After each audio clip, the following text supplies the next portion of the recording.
Number 6, the Right Honourable Winston Peters. Speaker, my question is to the Minister for Economic Development and asks, does he stand by all his statements? The Honourable Stephen Joyce. Mr. Speaker, yes, in the context in which they were made. Supplementary question. Supplementary question, the Right Honourable Winston Does he Peters. stand by his statement in August 2014 that, and I quote him, "The good news is that the regions are actually leading New Zealand's economic recovery, and I think that's pretty exciting," end of quotes. If so, why?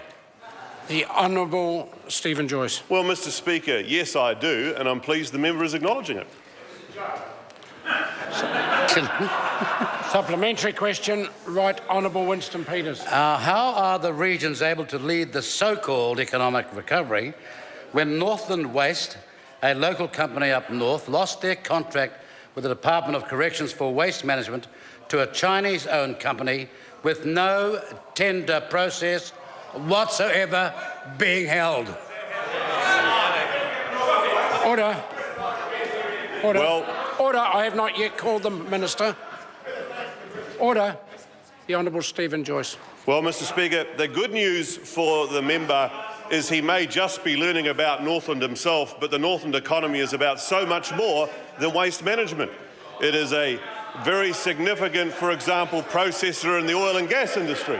It is very significantly involved in aquaculture. It is a significant region of the dairy industry and the meat industry.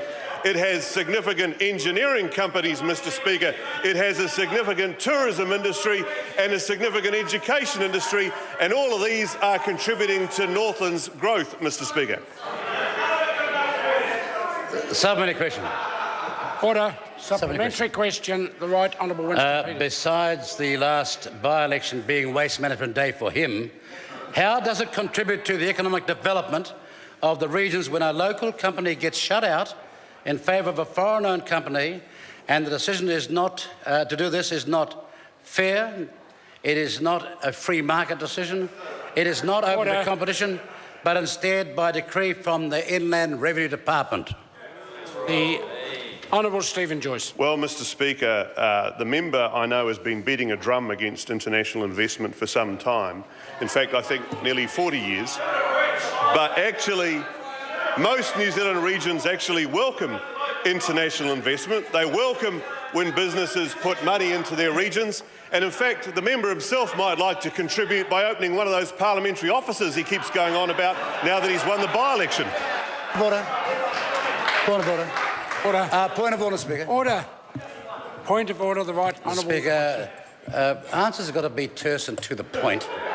And when you don't acknowledge that the MP has up north already got 3 offices, Order.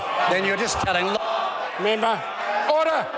Order. The member will resume his seat, certainly if he wishes to stay for the balance of question time. That is not order. That is not a point of order at all. Does the member have further supplementaries? Thank you very much. Could I ask Mr Fixit, how is it that the regions are going to support the economic recovery when the Chinese are buying the Pyro racecourse and Pyro... I know you're groaning. Every reason to groan down there. Order. Order. Member will resume his seat. He raised a point of order a minute ago, suggesting that answers are meant to be concise. Equally, questions are meant to be concise. Now, order. I will give the member one more chance to ask a concise supplementary question, otherwise we'll be moving on. Mr Speaker. The Right Honourable Winston Peters. You've got a point there now. Can I ask the Minister for Economic Development as to how it supports the so-called recovery and it being driven from the regions if the Chinese are buying the Pyro racecourse and Pyro Silver Ferns Farms Pyro plant? The Honourable Stephen Joyce.